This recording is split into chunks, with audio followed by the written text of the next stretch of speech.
So today we're gonna be talking about, is social media good or bad? The stance that I'm taking today is social media is bad.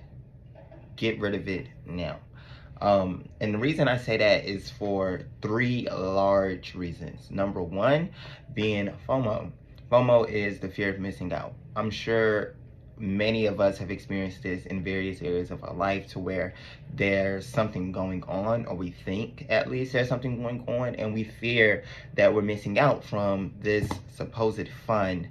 And it causes us to want to seek and desire that even more. Social media, you have a high likelihood and chance of becoming addicted to consuming the content and the exposure that social media offers, because you fear that you're missing out from everything else that's going on. Which that leads to the next thing. Number two is it's dangerous and unregulated. Now, I am not as versed as I'd like to be yet into what the specific regulation social media has, as far as like laws and codes and stuff like that, but I am aware that that's not something very prevalent at all, and that there's so many bad things and dangerous things that occur on social media that is gone unaddressed. Number one, you have pedophilia. Number two, you have scamming. Number three, you have bullying. Just to throw in a couple of statistics, according to Pew Research Center, in 2018, 97% of teenagers ages 13 to 17 said that they have access to at least one social media platform. 95% of teens ages 13 to 17 said that they have access to a smartphone. They have their own smartphone, okay? 47% of them said that they use social media constantly. So the problem with that is our children, the future of our generation, and humanity, them in this addiction of social media is very detrimental, I feel like, to our society. And because they are our most vulnerable population, the dangers of that, with it being unregulated, is exceptionally high, and it can be decreased. We know it's trafficking that goes on, crimes are posted on social media. I was just thinking to myself the other day, wow, I've never seen anybody get shot or killed in real life, but with the life experience that I have had and the range of situations that I've been a part of, I've had guns pulled on me, by police.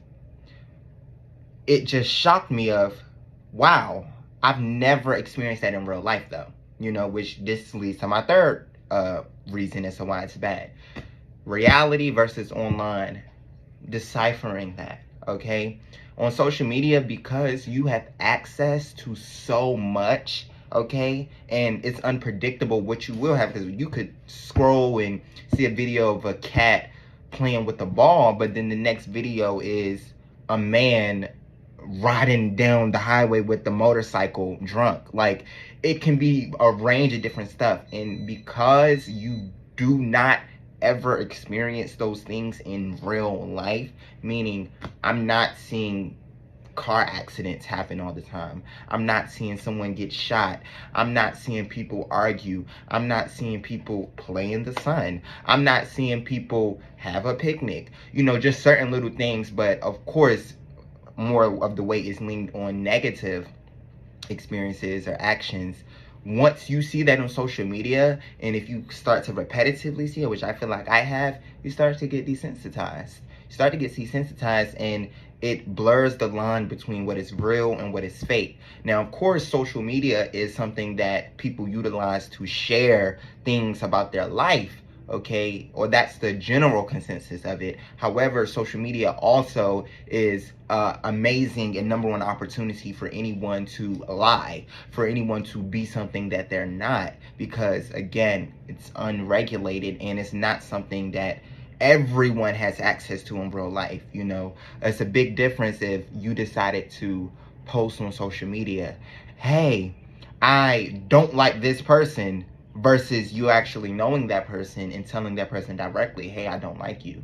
What we as humans have chosen to do is cop a easier route and not fully addressing ourselves, okay? Not really learning ourselves. So we'll rather say to someone who don't care and don't matter, I like this, I don't like this, versus going directly to that source, which you, and saying, okay, I don't like this. Okay, I do like this. Why? Reflect, grow, you know? So I think that